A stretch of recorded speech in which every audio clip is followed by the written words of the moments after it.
السلام عليكم ورحمة الله وبركاته. بسم الله الرحمن الرحيم. الحمد لله رب العالمين، والصلاة والسلام على أشرف الأنبياء والمرسلين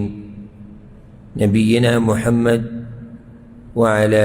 آله وصحبه أجمعين. أما بعد،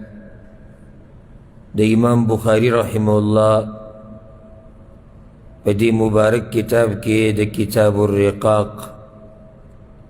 وضاحت روانو هغه خبرې چې په هغې سره زړه نرمیږي. په آخرني درس کې موږ باب شروع کړو، باب البکاء من خشیة الله، د الله نه د یېرې د لاسه جړل. ځکه چې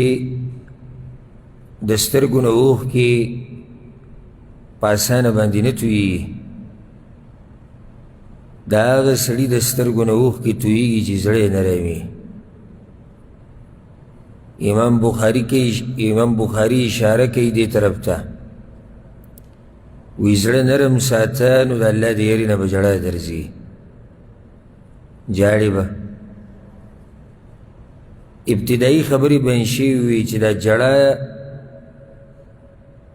د الله د یېرې نه کول دا یو لوی عبادت دی او ورک شوی عبادت دی، ورک شوی عبادت. بلکې موږ دا خبره ذکر کړې وه چې نن سبا که څوک وجاړیم د الله د یېرې نه په یو مجلس کې، په یو ناسته کې، نو دا خلکو ته تعجب په نظر ګوري چې یاره فلانې ګوره د الله د یېرې نه جاړي. پوخا د نیکانو په دور کې دا به و چې چا به نه ژړل، هغه ته به خلکو تعجب په نظر کتو، یاره وایي سخت زړی دی. داسې ایتونه بیان شو، حدیثونه بیان شو، آخرت تذکره وه، د مرګ وه، د پیغمبر وه، د الله وه، او ده ونه ژړل. زموږ په دور کې چې څوک وجاړي موږ ته ډېر تعجب په نظر ګورو، ځکه چې دا عبادت ډېر لږو خلکو کې پاتې شوی او د هغې بنیادي سبب د زړونو سختوالی دی. زړونه سخت شوي دي نو د سترګو نه اوښکې نه بهیږي، او کله چې زړونه نرم شي نو چې د الله نوم ورته هسې هم رایاد شي بس په ژړا شي. نور ډېرې خبرې دې مبارکې شوې وي، او قرآن کریم کې الله سبحانه وتعالی د دغه خلکو په باره کې څه وایي او د دغه خلکو څنګه صفت یې کړی دی دا موږ بیان کړي وو، په دې باندې خبره ختمه شوې وه.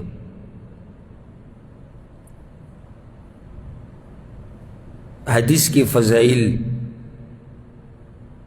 د دې عبادت، نو دغه حدیث به ووایو کوم چې امام بخاري راوړی دی، بیا به پسې نورې خبرې کوو. امام بخاري په دې باب کې یو حدیث راوړی، هغه حدیث ته ابو هریره رضی الله عنه د مشهور روایت ته په صحیح مسلم کې مشتي، په نورو کتابونو کې مشتي. پیغمبر صلی الله علیه وسلم وایي سبعة یظلهم الله، اوه قسمه خلک دي چې الله به د قیامت پر ورځ سوری ورکوي. دلته دې روایت کې صرف دا دي، نور روایتونو کې ورسره دا راځي فی ظله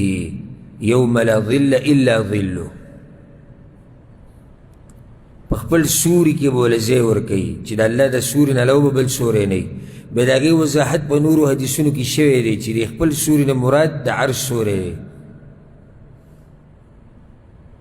نو اوه قسمه خلک دي. دا مسله ما مخکې بیان کړې وه، ما په دې باندې یو بیان کړی د هغې ته به رجوع وکوئ چې هغه کوم خلک دي چې الله به له د عرش په سوري کې ځای ورکوي، نو هغه ډېر دي. معنی د دې حدیث دا نه ده چې سبعه دقه ودي فقط، نه، دې حدیث کې و بیان شوي دي، صرف دې حدیث کې وراغلي. نور د دې نه علاوه نور خلک کوم شتي چې هغوی به هم د عرش په سوري کې ولاړي. امام بخاري پوره روایت نه یې راوړی، هغه اوه قسمه خلک یې ټول نه دي ذکر کړي، مقصدي خبرې راوړي د کومه چې رباب سره لګي. رجل ذکر الله ففاضت عیناه، یو سړی چې الله ورته رایاد شي او په ژړا شي. بل روایت کې داسې راځي رجل ذکر الله خالیا ففاضت عیناه، یو سړی ځان له ناسي الله ورته رایت شي په ژړا شي. بعض روایتونو کې داسې راځي خوفا من، د الله د یېرې نه په ژړا شي. او داسې ګوره دوه فایدې دي. دې روایت کې ورسره خالیا نشتي. یو سړی دی الله ورته د خلکو په منځ کې رایت شو په ژړا شو، ده ته هم دا فضیلت حاصل دی. یو سړی دی یوازې ناست دی الله ورته رایت شو، هغه ته هم دا فضیلت حاصل دی. دواړه پکې دننه رالو. دا فایدې چې کله یو روایت کې یو ټکی وي او بل کې نه وي. د حدیثو دا علم بلکې عام د دین دا علم داسې آسان کار نه دی، او د دې دپاره الله خپل سړي پیدا کړي دي. دا صرف د دې کار نه دی چې پټکی په سر که یا رومیال په سر که او ګیره مزیداره پرېږده او مفتی صاحب ځان ته وایي او شیخ صاحب او قاري صاحب مولانا صاحب علامه صاحب. په دې کار نه کېږي. راسخ علم په کار دی، مضبوط علم، مضبوط علم د قرآن او د حدیث. اگر که د په سر پټکی نه وي، اگر که د په سر رومیال نه وي، اگر که څوک ورته شیخ صاحب نه وایي، څوک ورته مفتی صاحب هم نه وایي، څوک ورته مولوي صاحب هم نه وایي، خو چې علم ورسره دی دا صحیح معنو باندې عالم دی. او نن سبا ظاهري حالاتو ته عوام ګوري، عوام نور عالم په دې خبره پوهېږي چې دا سړی په څومره اوبو کې دی او په څومره کې نه دی. لکه الحمدلله که اوس ته ماته یو 15 کسان کښېنې او دې 15 ورله یوه موضوع ورکړي چې 15 منټه ورپې خبرې کړي د رب العالمین په توفیق سره. او موږ خو ډېر کمزوري خلک یو، او یعنې د کشرانو طالبانو نه هم کشران یو. هسې ټک خطا علم دی، بس خلکو ته الله د رضا دپاره بیانو. خو د الله په توفیق سره په دې 15 ونو کې دله زه هغه یو راوباسم چې کوم یو ډېر پوهه دی. که چې عوام دې راوستو نو هغوی به پکې هغه یو ته مولوي صاحب وي چې د چا پټکی ډېر مزېدار وي او ګیره یې ډېره اوږده وي او کپړې داسې سپینې چې پړقېږي او یا قره کې لګیا وي، ډېر داسې اواز درنوي او دغه کوي او راکاږي. ماشاءالله. او زمونږ په دې علاقو کې داسې مولیان شته غریبۍ چې راکاږي، نومونه یې نه علمه، هسې به د نوم نه اجاقه جوړېږي. غریبو و غریبو والا صرف په خوږ اواز کې لګیا قصې کوي، صرف قصې په خوږ اواز کې، د دروغو منګړت قصې.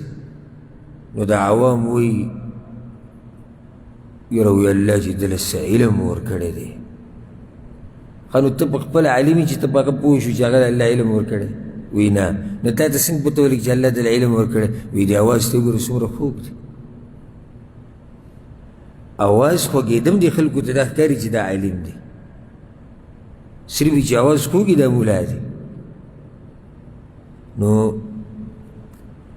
علم د قرآن او د حدیث د دې آسان کار نه دی، خو چې چا کې اخلاص او محنت کې او کوشش کې الله ورته لارې اسانوي. لکه اوس دا حدیث ته ووایي یو کتاب کې یو مشهور روایت چې رجل ذکر الله خالیا، یو سړی ځان له ناسته په ژړا شو دی به د عرش په سوري کې. دا ټکی چې یو سړی خالیا چې ځان له ناستې نه، بیا به په ذهن کې دا وي چې دا د دقه سړي فضیلت دی چې کوم یوازې ناست او الله ورته رایاد شي. خو چې عالم وي په قرآن او په حدیث باندې نو هغه ته وایي نه، که د خلکو په منځ کې د الله د یېرې نه په ژړا شي دله هم الله دغه ځای ورکوي. دلیل پې دا روایت رجل ذکر الله ففاضت عینه، یو سړی د الله ورته رایاد شو په ژړا شو. ښه دا دواړه ډېر اوچت اعمال دي، که د خلکو په منځ کې جاړي او که یوازې جاړي. خو صرف مسله دا ده، اهمه نقطه دا ده، دا چې ځان له ناسي او جاړي د ده د عمل کې کیدی شي نه راځي چې کیدی شي دی ریاکاري کوي، او دا چې د خلکو په مخ کې جاړي نو کیدی شي مخلصي او کیدی شي ریاکاري. دا آسان کار نه دی چې ځان له ناسي او په ژړا شي، دا آسان کار نه دی. دې له مضبوط ایمان پکار دی. ځکه ګوره سلفو د منافقانو نښې یا د منافقت نښې ذکر کړي دي. یو پکې هغوی به دام ذکر کولی وي منافق سړی د خلکو په منځ د خلکو په منځ کې او د خلکو په مخ کې عبادت ډېر په جذبې سره کوي، یوازې یې نشي کولی. دا ډېره خطرناکه خبره ده، یعنې ډېره د یېرې خبره ده چې منافق سړی د خلکو په مخ کې عبادت ډېر په جوش او خروش سره کوي، یوازې نشي. سی چل دی که نه؟ مؤمن خالص مؤمن دی که د خلکو په منځ کې که دی جدایي، که دی په تیاره کې که دی په رڼا کې، که دی غریبي که دی مالداري، که دی خوشحالي که دی خفهی، که دی هر څنګه بیماري او که روغي، د الله سره رابطه ومقه شانې دا نه بدلېږي. دی اوږد لمونځ په کور کې هم کوي، دی اوږد لمونځ په جومات کې هم کوي. دی جاړي په کور کې هم چې یوازې ناستي، دی په جومات کې هم جاړي. آخر څه چل دی چې دا بل صرف په جومات کې جاړي او صرف په جومات کې اوږد لمونځ کوي، او آخر څه چل دی چې دی د ملګرو په مخ کې صرف تهجد کوي او بیا یې نه کوي، او آخر څه چل دی چې کله دی د ملګرو سره یې دی صلات الضحا کوي او بیا یې نه کوي. سړی شکي شي که ځکه دا عمل ډېر ګران کار دی، او دا هغه چاته الله نصیب کوي چې هغه ایمان خالص د منافقت نه پاکي، د منافقت نه صفایي. د دې سره کار نه وي چې څوک مینې او څوک مې نه ویني، خبره ټوله چا سره وي؟ هغه د الله سره وي. خبره ټوله هغه د الله سره وي. وما تقدموا لأنفسكم من خير تجدوه عند الله. څه چې تاسو ورکوئ او څه لیږئ قیامت ته، د چا سره به یې مومئ؟ د الله سره. داسې ډېرې ایماني قصې دي چې را نیکان خلک چې را ځان پټۍ را پټۍ او خپله خبره نه بیانوي، وی به رانه وخت ډېر والي دا خبرې او پرېږدو چې د بلې موقع ته د سلفو حال ما تاسو ته بیان کړی او د اوسه پورې د نیکانو خلکو حال چې دوی څنګه خپل نوم پټوي او ځان پټوي. ولې؟ ځکه چې هغوی ته پته د هغه چا دپاره چې کوو هغه ته معلومه ده. ته اوس یو سړي له 1000 ریاله ورکړي چې دا واله ځان سره کېږي، د کوم رب دپاره چې ورکړي ته پته ده، بس خبر ختمه شوه. نو دا 1000 ریاله واله او ماله د دې سند راکړه او په هغې کې زما نوم ولیکه او پلانی راغلی او بیا په مجلسونو کې تذکیره کوه او بیا خلکو ته وایه او بیا په فیسبوک تصویران نشر کوه او بیا یو خبره وه بل خبره وه. ولې؟ د کوم الله دپاره چې لیکوه خو په هغه وخت کې هم لیدې کلي چې تا به پټه ورکول. ځان پټ ساتل. نیکان خلک خپل عبادت پټوي. ها بعض عبادتونه نه پټېږي، لکه اوس جمع سره مونځ دا نه پټېږي. درس کې کېناسته، دین زده کول، نورو ته دین ښووه، بعض داسې نور اعمال دي چې هغه نه پټېږي، خو چې کم پټېږي هغه پټ ساته. روجې دې نیولې ده، لازم دی چې ته دې بس سړي ته زما روژه نه ته لکه څه خورې څه نه نه یاره الله دې عزتمند کو بارک الله فیک، نه بس خبر ختمه شوه. نه نه زما روژه ده، زما روژه څه ضرورت دی ټکي ته، زما روژه ده. ها د شپې ته تهجد له راپاڅې، هغه کوم رب دپاره چې کوي هغه دې هېري، بس ختمه شوه خبره. سحر به دا کیسه کول چې یاره خوب مې پوره نه دی شوی او بس په سر مې درد او یو ځله پاڅېدم او 2 رکعاته مې وکړو 4 مې وکړو. ولې دا خبرې کوې؟ هلته پلانې کور د هغو سره مې مرسته وکړه، هلته یتیم و، هلته جومات و، هلته لاره و، هلته کوڅه. ولې دا خبرې بیانې؟ دا خبرې د هغه الله سره راساته. داسې رب دی چې ذره برابر عمل د هغه سره خوا کې نه ضایع کېږي. ذره برابر عمل دی، ذره دا نه ضایع کېږي. خلکو ته یې مه بیانوه. ها او دا راته یو فایده ذکر کړم. کم سړی چې ځان پټوي او خپل عبادت نه راښکاره کوي، الله یې راښکاره کوي. دا فایده یاده کړي. لکه ډېر داسې نیکان خلک تېر شوي دي او شتي چې هغوی خپل اعمال پټوي خو الله یې ځلوي. په څه طریقه سره هغه کاري راښکاري شي. لکه شیخ ابن جبرین رحمه الله د سعودي عرب په غټو علماو کې لوی عالم و. سعودي عرب کې یو څو علما ډېر مشهور شوي، نو غټ علما دلته ډېر زیات دي، لکه شیخ ابن باز رحمه الله، بیا په هغه پسې شیخ ابن عثیمین، بیا شیخ ابن جبرین. او الله ما ته دا شرف حاصل کړی چې شیخ ابن جبرین زما استاذ و. شیخ ابن جبرین رحمه الله مبارک یو عالم دا قصه بیانوله، او زه ورته ناست وم، ما اورېدلې وه. زه په خپله په هغه ټیم په هغه درس کې وم. وی دلته د سوي دي چې دلته ملګري پېژني، سوي د دلته نږدې دی، دې علاقه کې دلته د شیخ کور هم او جومات هم دلته و، درسونه به یې چې کوم جومات کې کوو. دلته یو کس راغلی و، په هوټل کې اوسېدو. که تاسو خیال کړی دی دایري باندې چې ځي نو په دې غاړه باندې هوټلې راځي، کوم چې خلک پکې اوسېږي د خوراک هوټلې نه هغه اوسېدو، هغه دغه ځای کې راځي یو څو. دې ځای کې یو سړی اوسېدو، هغه د کینسر بیمار و، هغه د بهر نه علاج له راغلی و، د بل علاقې نه دلته راغلی و علاج. او د هغه باندې یعنې ډېره لویه خرچه راتله. نو د هغې نه یو لوی تاجر خبر شو چې بهی داسې یو غریب سړی دی، دلته هوټل کې اوسېږي، د بل علاقې نه راغلی، علاج له پیسې پکار دی. او دا خلک ماشاءالله الله وله مال ورکړی دی، خو د لګولو په چل هم سم پوهېږي. نو هغه بیا په ده پسې راغی په خپله، کوم ځای کې اوسېږي کوم ځای کې نه اوسېږي چې دا خرچه ټوله زه وکړم. نو چې راغی د هغه سړي د دې کمرې مخې ته خوراک او هر څه پراته و، لفافه پرته وه. ورې ورته وټکوه، کس راووتو. ورته وي دا خوراک، هغه ورته وي دا ته راوړې وې؟ نه زه خو نه راوړم، زه خو رالم دلته پراته. نو وي دا څوک دی د الله بنده چې زه سهار راپاسم، سهار مانځله ځمه، دلته دا هر څه پراته یو لوی شی راوړی، او دا لفافه په دې کې پیسې پرتې روزانه. نو دا کوم عالم چې دا قصه بیانوي هغه ویلي تاجر ما ته خبره کوله، چې زه هم حیران شوم چې دا د کوم ځای نه دومره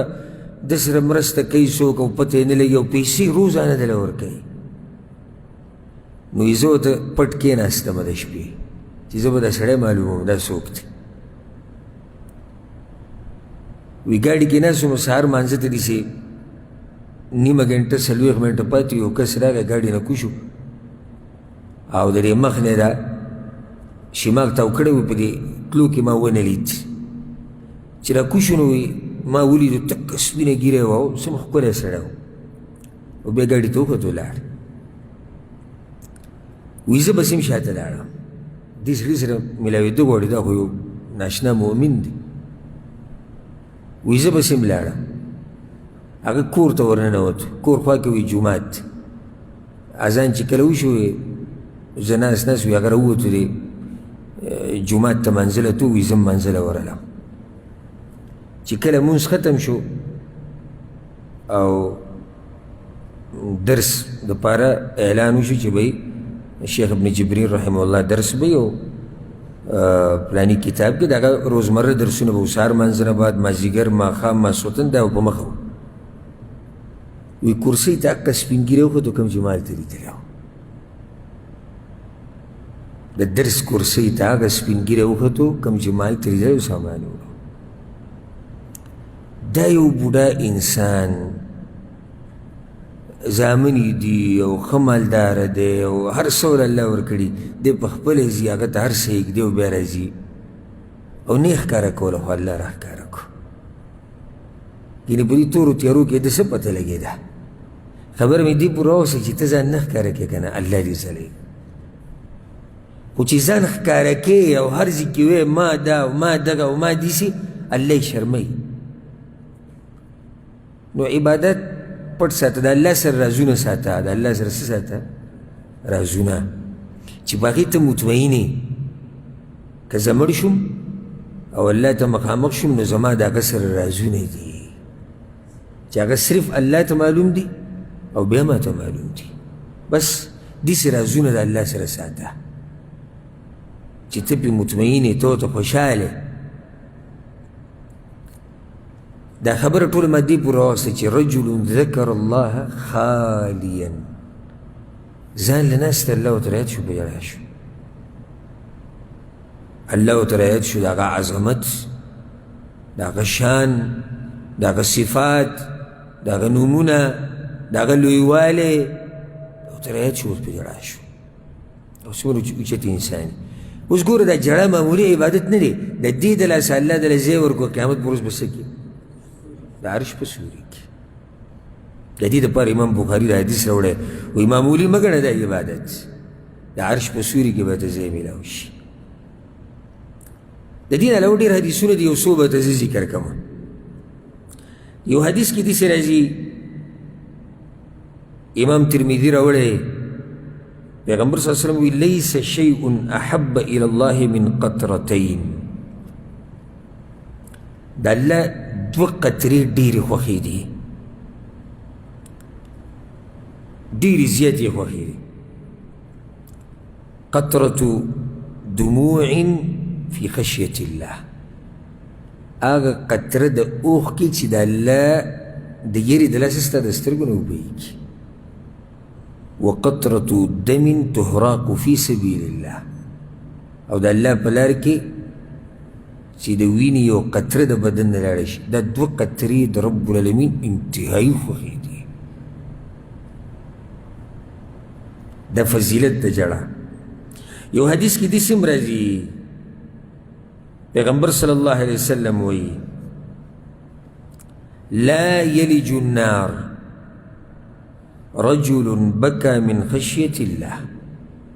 یو سړی چې د الله د یېرې د لاسه جاړي دی به جهنم ته نه ځي. حتی یعود اللبن فی الضرع، تر دې چې دا پی د غلانځو ته واپس شي. نو پی چې ته واپس کېږي نه واپس کېږي، ماته وایي دا سړی جهنم ته نه ځي، څوک د الله د یېرې نه جاړي. یو حدیث کې داسې هم راځي، پیغمبر صلی الله علیه وسلم وایي، دا تیر شوی روایت هم امام ترمذي راوړی، دا هم امام ترمذي راوړی،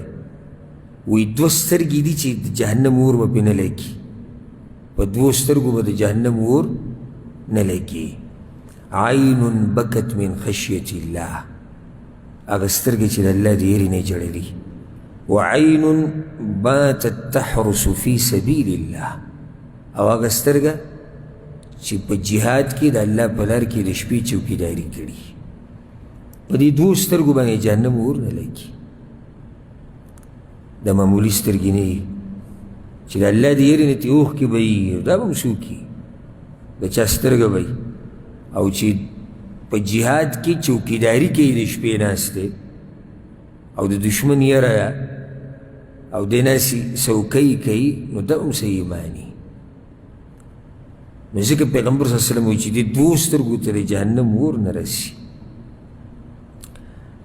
هر کله چې زړه دې نرم شو وبه جاړي د الله نه، زړه چې دې نرم شو الله ته به نږدې شي، زړه چې دې نرم شو عباداتو کې به دې شوق پیدا شي، زړه چې دې نرم شو قرآن او حدیث به دله خوند درکوي. پیغمبر صلی الله علیه وسلم ته ګوره، هسې څو مثالونه ذکر کوم، نور دا یو اوږده موضوع ده، که موږ د پیغمبر صلی الله علیه وسلم د سیرت نه دا خبرې را جمع کړو که نه، دا غټه موضوع ده، خو هسې یو څو مثالونه. عبدالله بن مسعود وایي،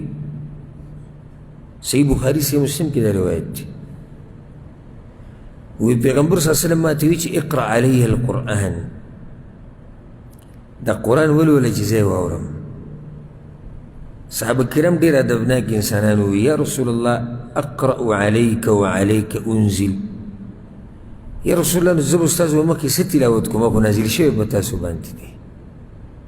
پیغمبر صلی الله علیه وسلم ورته انی احب ان اسمعه من غیره، زما دا خوښه ده چې زه تلاوت د بل چا د خولې نه اورم.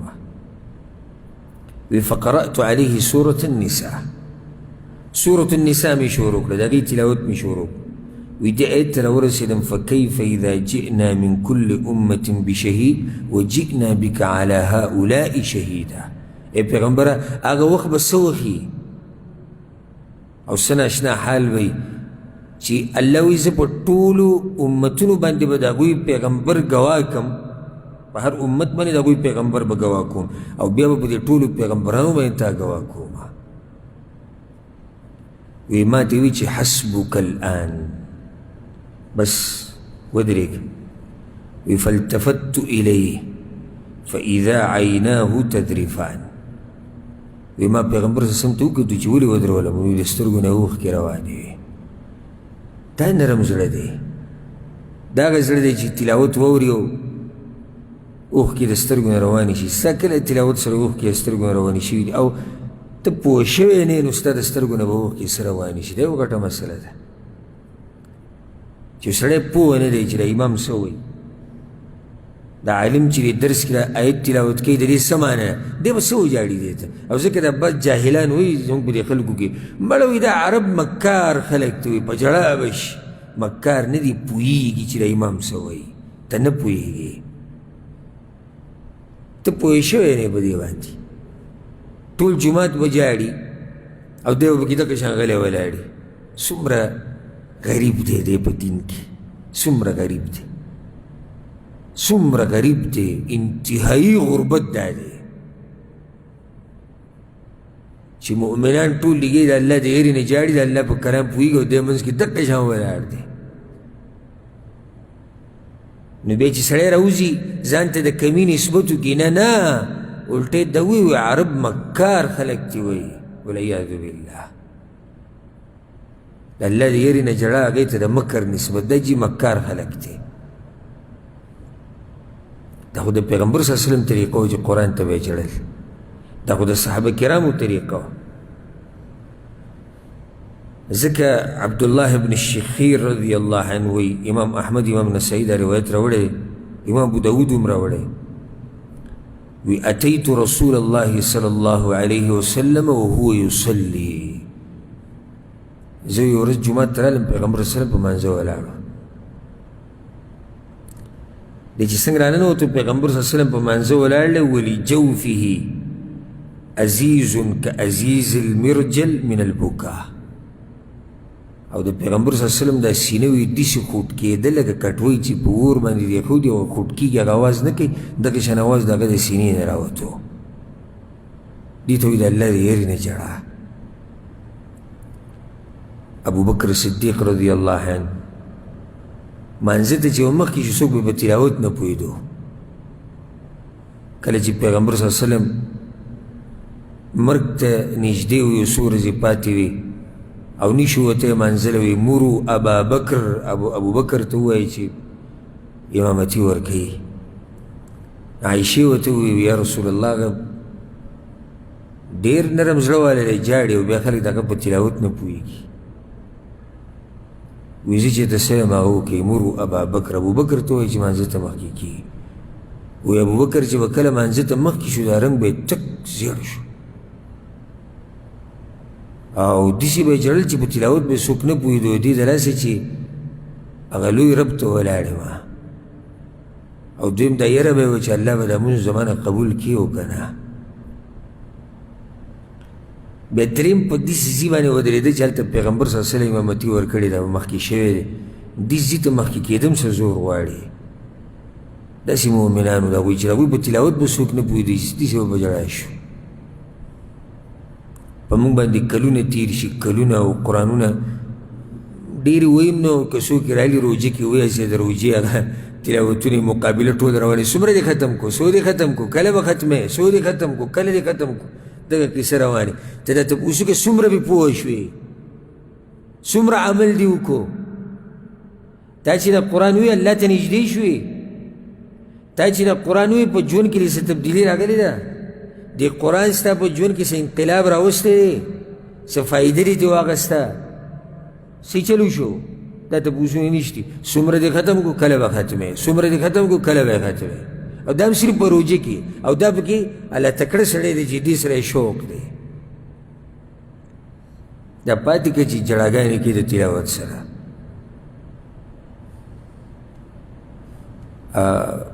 یو ویډیو ډېره نشر شوې ده، کېدای شي تاسو به لیدلې وي. یو سپین ږیرې بوډا ناست دی عربی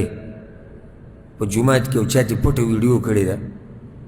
یو ستنې ته ډډه لګولې ده، خو سم سپین ږیری داسې کونټي دی سم، او قرآن وی په زور وی او یو ټکی چې وی دا لاس سره خوځي او داسې جاړي داسې جاړي لکه ماشوم چې جاړي سم جاړي او بیا پکې هغه آیت منځ کې د الله د صفات راشي چې الله رحمان دی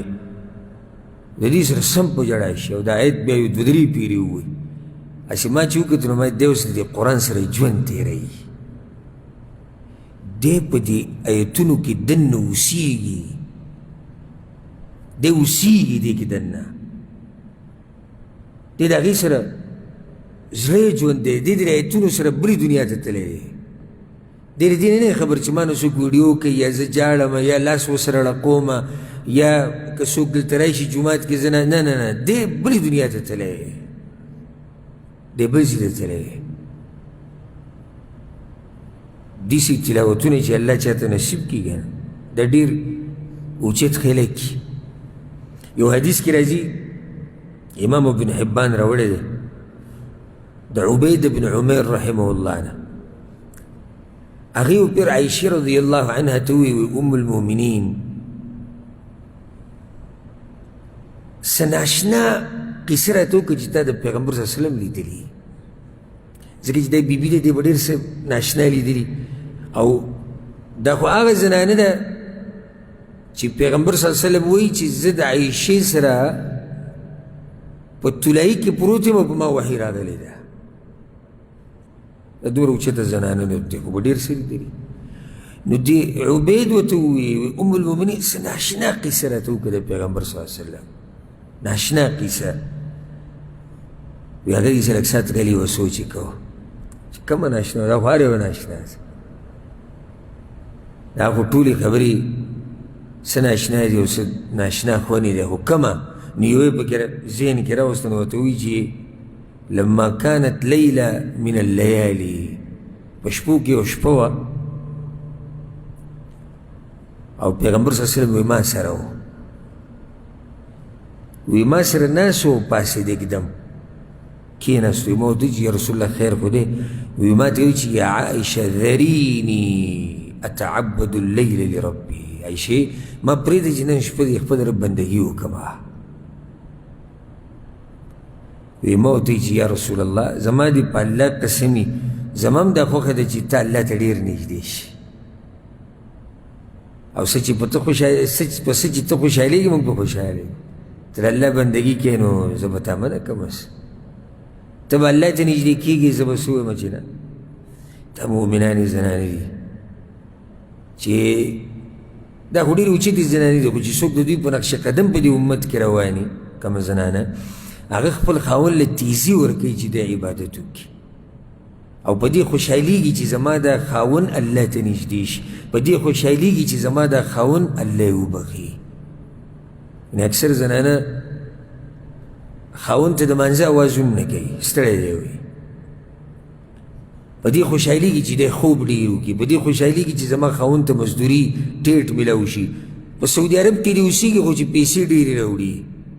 دوبۍ کې دې اوسېږي خو چې پیسې ډېرې راوړي او مینه ښځه په حقیقي معنو سره هغه په دې خوشحالېږي چې زما دا خاوند الله ته نږدې شي زما دا خاوند جنت ته نږدې شي زما دا خاوند د جهنم نه لرې شي په دې خوشحالېږي وی ما ورته چې رسول الله موږ خو په دې خوشحالېږو وي فقام فتطهر پاڅېد او اودسې وکړو ثم قام یصلي او په مانځه کې ودرېد او وی چې څنګه ودرېد په ژړا شو دا وی عجیبه قصه ده نو سړی به چې دي که عجیبه سري جړل خو به هغه جړل واوره که نه جړه بل شان جړا ده وی ودرېد او په ژړا شو وی دومره وجړل چې دا ګریوانې په دې اوښکو لوند شو دا اوښکې په دې ږیره روانې وې هغه په دې ګریوان بهېدې وی بیا چې کله کېناستو منځه کې چې کله کېناستو او جړه د هغه روانه وه دا ږیره وی په دې اوښکو ډکه شوه لمده شوه صرف دا نه وی دومره وجړل چې لاندې هغه ځمکه یې لمده کړه حتی بل الارض ځمکې باندې وي د اوښکې لګېدې د پیغمبر صلی الله علیه وسلم او دومره جوور ننوتی و د الله سره په دې جرګه کې چې بلال رضی الله عنه راغی وی یا رسول الله د سهار د مانځه ټیم دی فلما رآه یبکی چې ویل د پیغمبر صلی الله علیه وسلم خو جاړي او څه بل شان جاړي وی یا رسول الله تبکي تاسو جاړي وقد غفر الله لك ما تقدم من ذنبك وما تأخر الله خو ستاسو تېر شوي او راتلونکي خطاګانې او هر څه لغزشونه درته معاف کړي تاسو جاړئ دومره د الله د یېرې نه پیغمبر ورته افلا اکون عبدا شکورا ستا دا نه ده خوښه چې د الله شکر ګزار بنده جوړ شه یعنی دا د پیغمبر دا جړه دا ګوره شکر ادا کول دي او زما استاد دا پته هم نه لګي چې اخرنی انجام زما استاد څه دی زمونږ اخره خاتمه په څه ده بیا هم زمونږ د سترګو نه اوښکې نیسي په تهجدو کې کم یو ملګري داسې جړوي ځان له جواب ورکړي بلکې ډېر به دا وایي چې ما تهجد کړي دي نو جړه د کوم ځای نه راغله ما چې تهجد کړي نه نو جړه به د کوم ځای نه راشي یو حدیث کې راځي د صحابه کرامو حال واوره امام بخاري دا روایت راوړی دی انس بن مالک وی خطب رسول الله صلی الله علیه وسلم خطبه ما سمعت مثلها قط یو پیر پیغمبر صلی الله علیه وسلم خطبه وکړه خو څه ناشنا خطبه وکړه وی ما وی داسې خطبه د پیغمبر صلی الله علیه وسلم د خولې نه نه مې اورېدلې داسې خطبه وکړه او بیا دا ووی لو تعلمون ما اعلم لضحکتم قلیلا ولبکیتم کثیرا کمی خبرې چې ما ته معلومې دي کېده تاسو ته معلومې وې نو تاسو به ډېر لږ خندلی وې او ډېر به م ژړلی وې انس بن مالک وی فغطى اصحاب رسول الله صلى الله عليه وسلم وجوههم ولهم خنین ټولو یې مخونه پټ کړي و څادرې په ځان راچولي او هر یو د ژړا او د خوټ کېدو اواز راته د هر طرف نه ټول جومات ژړل صرف د پیغمبر صلی الله علیه وسلم په دې خبره باندې دا د صحابه کرامو حالو د نصیحتونو سره او د قرآن او د حدیث د اورېدو سره هانی چې دا د عثمان بن عفان رضی الله عنه آزاد کرده غلام دی هغه آزاد کړی وی عثمان كان عثمان اذا وقف على قبر بكى عثمان رضی الله عنه چې به وي د قبر په غاړه ودرېد وبه یې ژړل وبه یې ژړل وي دومره به یې وژړل چې دا ږیره به یې لمده شو وی بعضو ورته وایي چې عثمان څه ناشنا سړی د جنت او د جهنم تذکیره چې کې ته نه جاړي وتبکي من هذا او دې قبر له چې راشي بس هم په ژړا شي ورته وی پیغمبر صلی الله علیه وسلم نه مې دا خبره اورېدلې ده چې قبر د آخرت په پوړو کې اولنۍ پوړۍ ده او چې څوک په دې کې کامیاب شو نو وروستني مراحل ورته آسان دي چې په دې کې څوک کامیاب نه شو را روان د دین هم سخت دي نو ځکه وایي دې ځي ته ژاړمه تا کوم ورځ قبر ته ژړوي هسې تا چې ته سوچ کړی دی چې ته به دې قبر له ځي ژړا پرېږده تا چې دا سوچ کړی چې ته به قبر له ځي تا دا سوچ کړی چې تا به په خاورو کې ږدي او دا هر څه به ختمېږي صرف په یو اواز باندې سیکنډونه به کې نه لګي سیکنډونه بس پلانې مړ شو ختم مړ شو هر څه ختم هر څه لاړو د دې یو ټکي سره بچي ختم ښځه ختمه مال ختم شهرت لاړ دبدبه لاړه رعب لاړ روغ صحت لاړ ښایست لاړ مال لاړ مشرتیا لاړه منصب لاړ هر څه لاړو صرف د دې یو سره مړ شو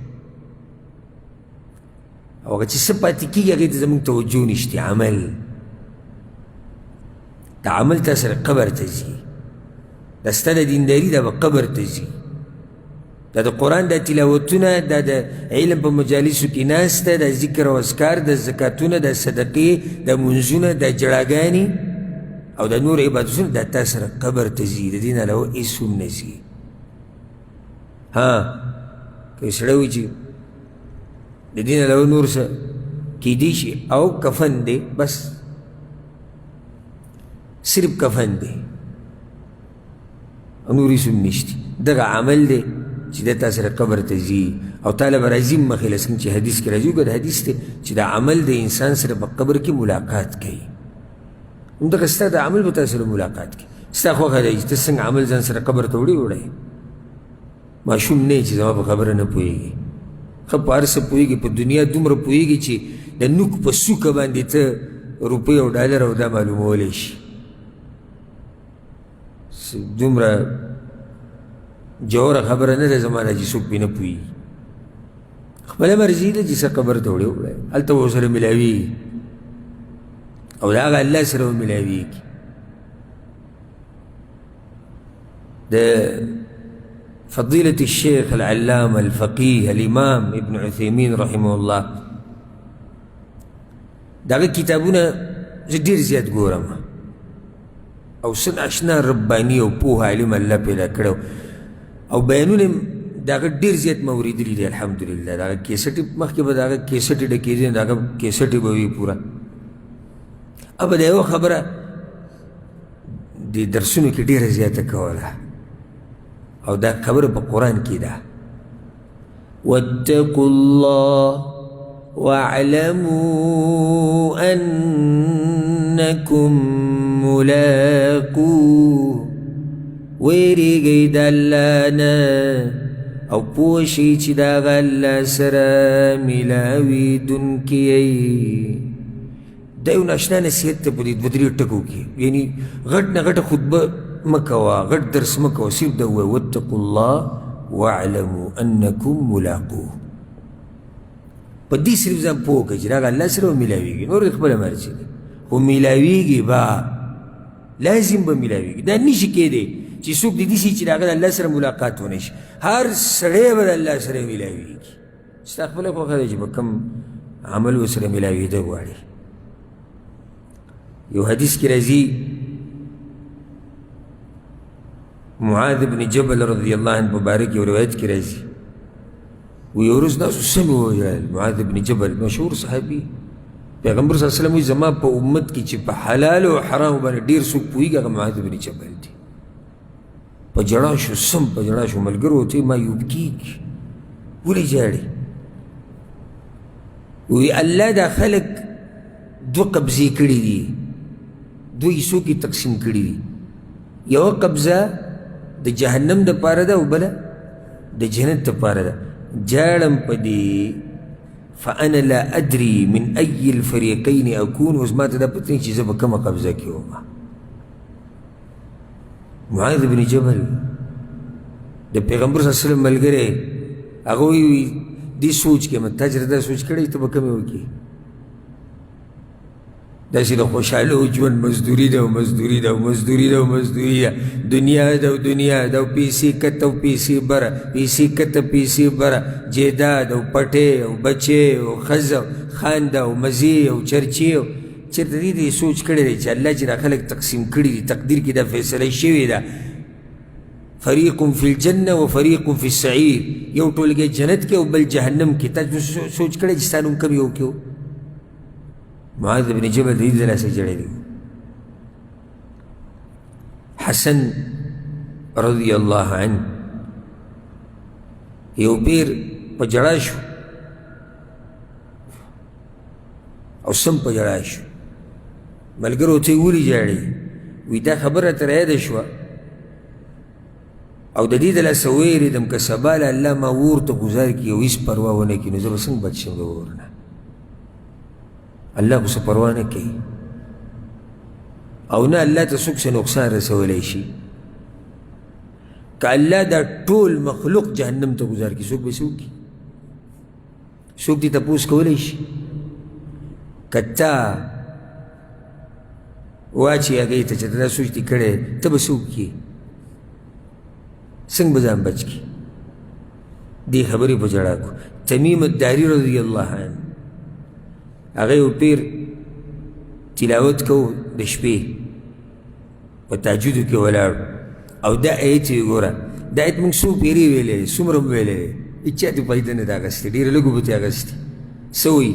أم حسب الذين اجترحوا السيئات أن نجعلهم كالذين آمنوا وعملوا الصالحات الله وی کوم خلک چې په ګناهونو کې واقع دي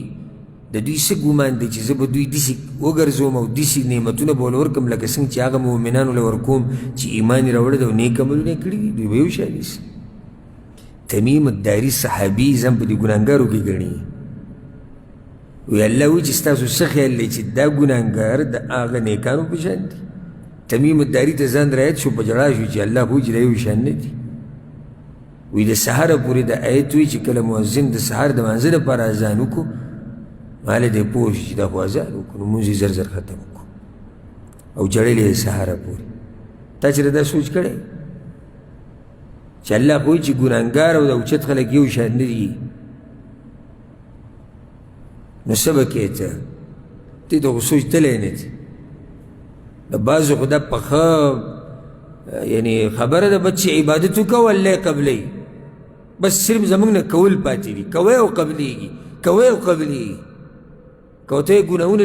ډېر دي الله غفور رحیم دی د چا نه ګناه نه کېږي او د بعضو تقوا او دینداري هسې هغه په دریاب باندې هغه زګ نه وي هغه شیانې فاما الزبد فیذهب جفا د ملګرو په منځ کې او په درس کې او په بیان کې او په دیني محفل کې به دا یو غټ بزرګ او تقوادار به او چې ځان لشي هېڅ هم نشته به هېڅ هم نشته ولې هغه کوم رب چې هغه ټیم کې تللی دی کله چې ته دیني مجلس کې ناست وي اوس هغه نه نیسي هغه رب خو هر وخت دی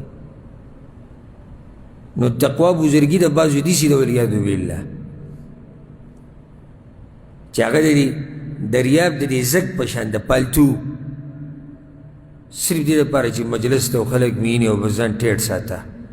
او نور اخوا چې څه دې زړه غواړي هغه کوه ځکه الله څه وایي وما قدر الله حق قدري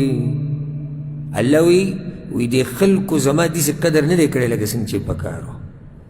اوس دې سړي د الله قدر کړی د انسانانو قدر یې وګوره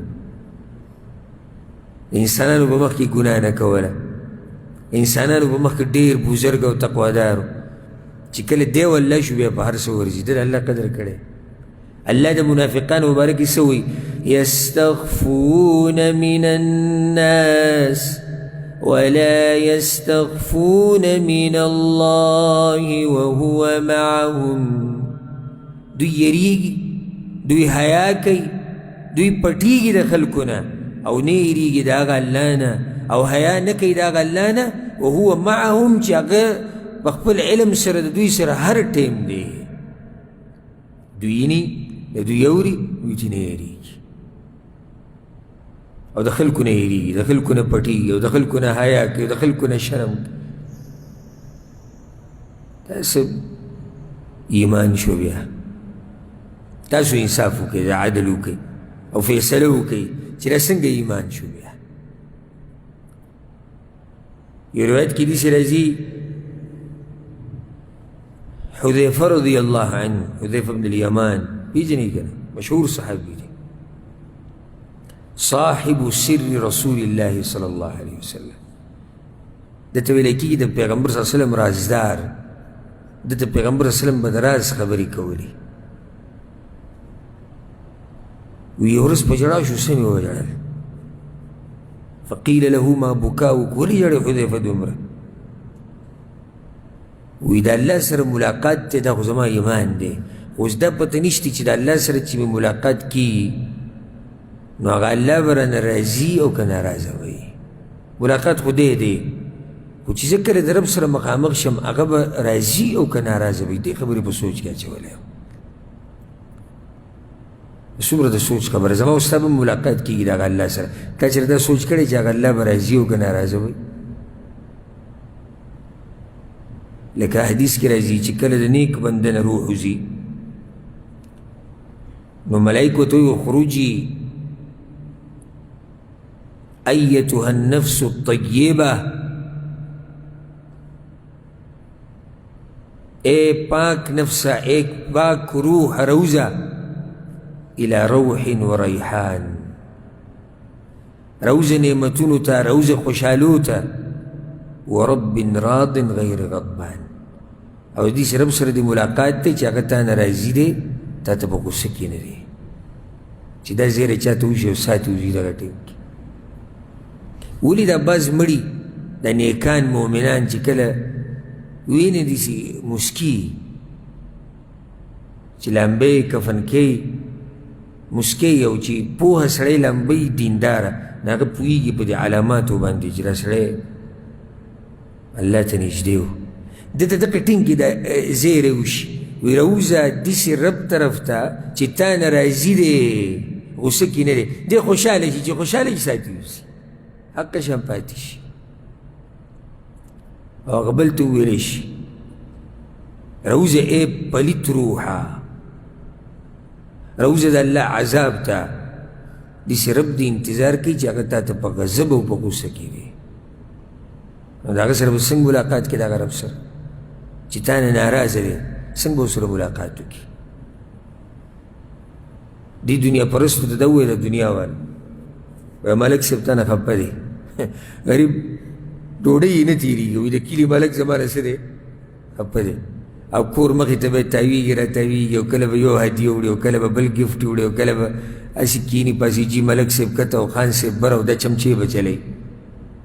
ورته وایه ملک صاحب پرېږده د کمپنۍ منیجر تا نه خفه دی په دې وخت تېرېږي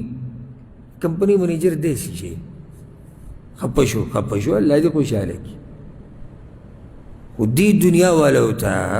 غټه مسله ده تا چېرته دا سوچ کړی دی چې د دې هر څه مالک د دې دنیا مالک هغه تا نه راضي دی او که ناراضه دی چېرته یې دې سوچ کړی چېرته جړلي یې دي د لاسه چې هغه الله به راضي او که نه به یې راضي زه به یو ښکلی مثال درکوم چې یو سړی د خپلې ښځې سره خبرې کوي او ښځې ترې خفه شي ټلیفون به یې بند کړي ښځې ترې خفه شي ټلیفون بند کړي دی بیا څه کوي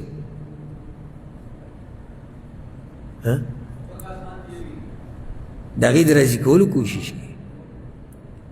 چې ښځه خفه شوې ده که د دې ښځې نه خاوند خفه شي دقه شان حالات دي وی خاوند مې خفه شوی په هره طریقه یې راضي کړي دا دنیاوي وړې خبرې دي چېرته دا سوچ دې کړی چې هغه عرش ورته نه راضي دی او که ناراضه دی هغه سره به ته په کوم حال کې میلاویږي د دې د لاسه حذیفه رضی الله عنه جړلی و عبدالرحمن ابن عوف رضی الله عنه دا کیسه موږ څو پیرې بیان کړې ده او سیرت کې هم راغلی د هغې پیر روژه وه او روژه ماتې ورته ښځې کېښودو او جړلې سم یې جړل روژه ماتې ته چې وکتو هغه ورته ولې جړیا ښځې ورته وی مصعب بن عمیر شهید کړی شو د احد په غزا کې وکانه خیرا مني زما نه غوره دا ګوره هغوی داسې مؤمنانو بل به د ځان نه غوره ګڼو دا به نه وي زه غوره یم وی هغه زما نه غوره او وی دومره څه نه و چې موږ پې کفن کړی دی وړي کې ورته کې ټوټه وه د کپړې وي کله به ورته په پښو اچوله کله به په سر اچوله او وی بیا یې سلګۍ ونیوه خو سمه او وی وقتل حمزه او حمزه رضی الله عنه د پیغمبر وسلم تره وی هغه هم شهید شوی دی وهو خیر مني او هغه خو زما نه غوره د هغه دپاره هم څه نه و وړي کې ورته کې سادرګۍ و پوره پې پراته هم نه زه یېرېږم چې هغه خلکو الله راوغوښتو آخرت ته او آخرت کې به له نعمتونه ورکړي دلته خو یې څه ونه لیدو او موږ ته وایي دا نعمتونه پراته دي راته ښکاري چې زموږ د نیکو اعمالو بدله که څه الله موږ له په دنیا کې راکړي آخرت کې به څه نه وي په ژړا شو او هغه روژه ماتې پرېښودو پاڅېدو تا چې دې خبرې ته سوچ کړی تا سره چې کوم نعمتونه ته چې دومره مزو چرچو کې کیدی شي دا ستا د ښو اعمالو بدلی او آخرت کې څه نه وي ګوره ډېره خطرناکه خبره الله یې ته موږ ساتي چې یو سړی ډډې لګولي چې زما اعمال ډېر دي او د هغې بدلول الله دنیا کې ورکړي او د آخرت کې چې تلې ته مخامخ شي تله خالي پرته وي هېڅ هم نشته یا الله زما هغه عمل ولې دنیا کې چې مزې چرچې کولې دا څه و دغه مې در کړو که نه الله به ورته وایي ښه سعد بن الاخرم رحمه الله وایي زه یو پیر د عبدالله بن مسعود سره روان وم رضی الله عنه نو هغه په دې انګرانو باندې تیر شو چې د اوسپنو په دې بټۍ کې لږ یو کار یې کوو نو هغوی دا اوسپنې په دې بټۍ کې اېښودې او راویې ویستې دي چې هغه داسې ویلې شوې وې ټولې عبدالله بن مسعود داسې لږ ساعت ته ودرېدو د اوسپنې ته یې کتو څه مې وژړل وی ما ورته چې ابو عبدالرحمن خیر خو دی وي ناسې خیر خو دی خو چې اوسپنې سره داسې کوي نو چې که موږ ورته چې ته ولي چې موږ سره به څه کوي او دا د دنیا اور دی او د کوره پورې وژړل تا چې ته جړلي په دې خبره چې هغه د جهنم هغه اور سره به ته څه کې الله دې نه کړي که چېرته لاړې ورته عبدالله بن عمر رضی الله عنهما یو پیر تلاوت کو مانځه کې دا سورة المطففین شروع کو تلاوت یې کو سورة المطففین شروع کو نو کله چې دې ته راورسېدو يوم يقوم الناس لرب العالمين په کوم ورځ چې به خلک ودرېږي رب العالمین ته وي دومره یې وژړل چې نور تلاوت یې نشو کولی بیا رکوع له لاړه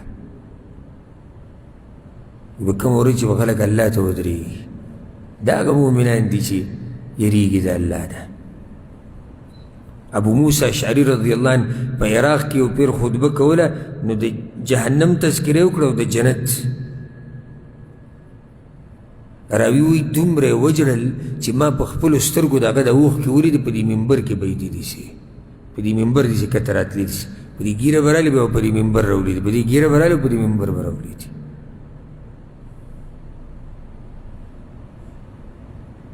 مسروق رحمه الله وایي وی زه یو پیر د عایشې رضی الله عنها سره ناست وم وی هغې دا آیت وی فمن الله علينا ووقانا عذاب السموم جنتیان به یو بل سره دا خبرې کوي څه خوندور مجلس به وی دا جنتیان به یو بل ته وایي چې فمن الله علينا بس الله رحم وکړو په موږ باندې ووقانا عذاب السموم او دغه ګرم اور نه بچ کړو وی عائشة رضی الله عنها په جړا شوه څه مې وژړل وی ربي من وقیني عذاب السموم یا الله په ما هم رحم وکړه او دغه ګرم اور نه مې بچ کوي یا الله دا د پیغمبر بیبي ده دا د پیغمبر صلی الله علیه وسلم هغه بیبي ده چې په ټولو کې زیاته خوښه ده هغه وی یا الله په ما هم رحم وکړه او دغه ګرم اور د عذاب نه مې بچ کوي یا الله تا چېرته دعا کړې ده چې داسې لا چې اوچت کړي چې الله جهنم د اور نه مې بچ کړه دعاګانې هم نن سبا صحیح د الله نه دنیا هم غوښته په کار دي خو صرف دا هم نه دی چې سړی په دنیا پورې ونښلي دغه دعاګانې یا الله بس رزق پراخه کړي او په کور کې حلال رزق راکړي او بچي نیک عمله لوی کړي او بچو له لوی ژوند ورکړي او ښځې له مې لوی ژوند ورکړي او پیسې راکړي او قرضې ختمې کړي صرف دا بس دا وړې وړې خبرې چېرته تا دا دعاګانې غوښتلي دي چې الله د اور نه مې بچ کړه یا الله د قبر د عذاب نه مې بچ کړه د هغې سره یې سترګې نه اوښکې چېرته ځان له جوابونه ورکوئ زه درنه جواب نه غواړم او که زړه م ژوندی زما په دې خبرو باندې به ښه ژوندی شي او که هسې دلته م تش بدن راوړی نو څنګه چې راغلی دقه شان به ځئ دا راته م ووایم که هسې بوټۍ دې دلته راوړي که نه نو دا بوټۍ ورې کار نه کوي زړه په کار دی زړه ان فی ذلک لذکرى لمن کان له قلب او القى السمع وهو شهید الله په دې قرآن کې نصیحت دی د هغه چا دپاره چې زړه یې ژوندی غوږ یې ایښودی او په دې مجلس کې د زړه سره حاضر وي دې خلکو دپاره نصیحت دی ټولو دپاره نه ابو هریره رضی الله عنه یو پیر په ژړا شو ملګرو ورته ابو هریره ته خو د پیغمبر صلی الله علیه وسلم نږدې ملګری وي تا خو د هغه نه ډېر حدیثونه را نقل کړي ته هم په دنیا پسې جاړې وینه دنیا پسې خو نه جاړم اما انی لا ابکی علی دنیاکم هذه زه دنیا پسې نه جاړم ستاسو په دې دنیا پسې ابو هریره په دنیا پسې جاړي دا د منلو خبره ښه نو بیا ولې جاړي ولكن ابکی علی بعد سفری وقلة زادي جاړم په دې چې سفر راته ډېر اوږد پروت دی او توښه راسره لږه ده نو په دې جاړم چې دا توښه به ما ورسوي خپل مقصد ته و که نه او د جنت او د جهنم په منځ کې یم لا ادري الى ایتهما یؤخذ بي اوس ما ته دا پته نه چې کوم طرف ته به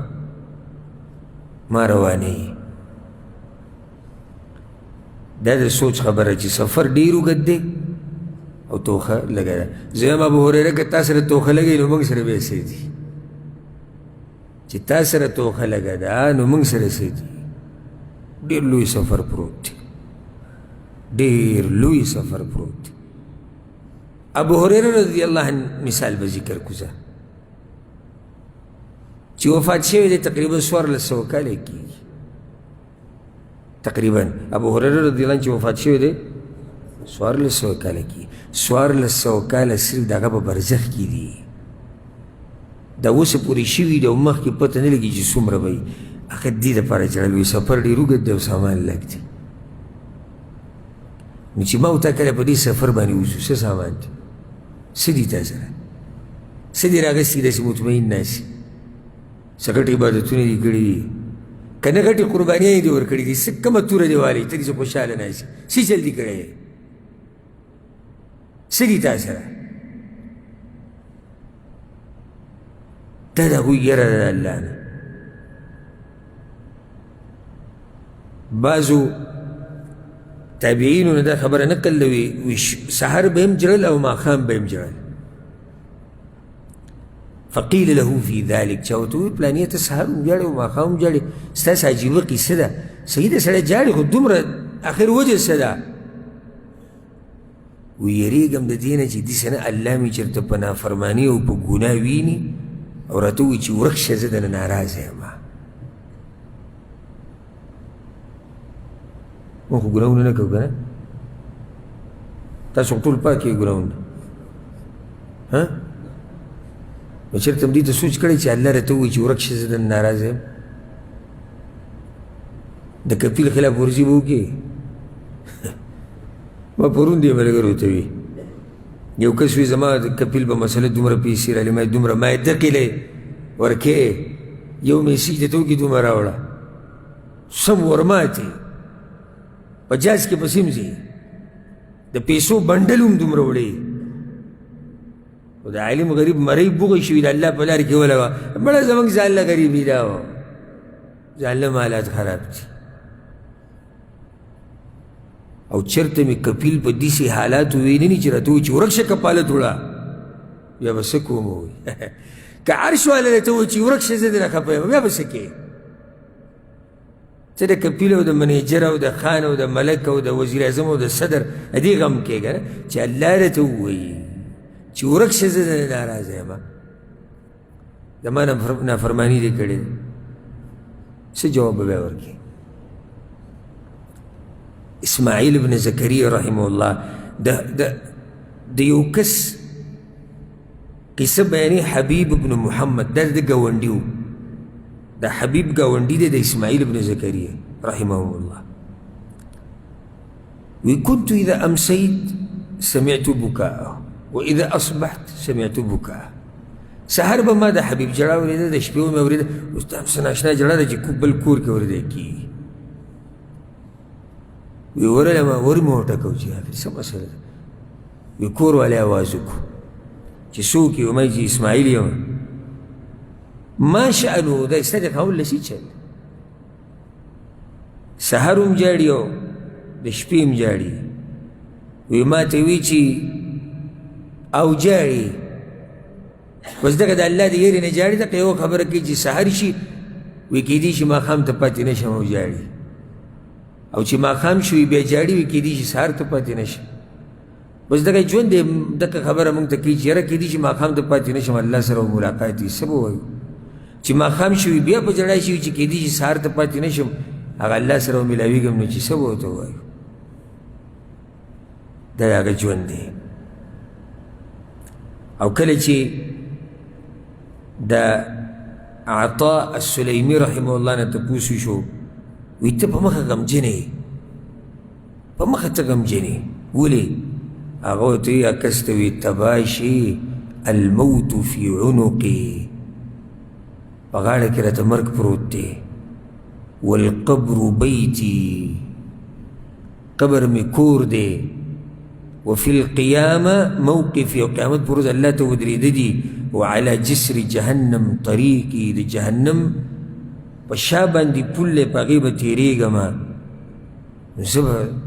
سخوش حالا شما دبا نجاڑا ما چه مرگ را تا پروت تے قبر میں کور دے اللہ تا مقام قید دی دے جہنم پشا تیرید دی تمانا تا پوس کے چوری تا پا مقا غم جنے اسی تاسو زیادہ سوچ کرے چې مرګ پروت دی او بیا قبر کور دی او بیا الله ته مخامخ کېدلي او بیا په جهنم باندې تېرېدلي چا دا سوچ کړی ټول سوچونه د دنیا روان دي ټول سوچونه د دنیا روان دي بس دقه یو قصه دی چې کوم ځای کې کښېني څنګه کله دا ولې په څومره وشو څومره وخت دې وکړه مزدوري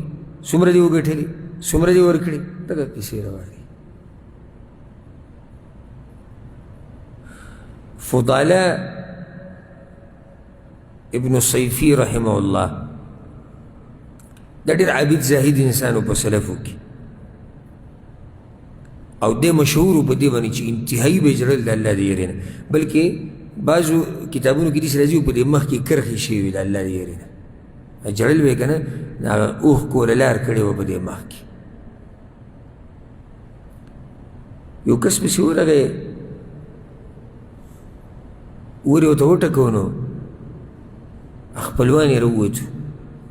کور والا خپلوان یې وایي د دې فضاله باره کې تپوس کو دې په مخه جاړي ولې جاړي دی وایي دې جاړي دقه یو خبره کوي چې سفر راته اوږد پروت دی او سامان نشته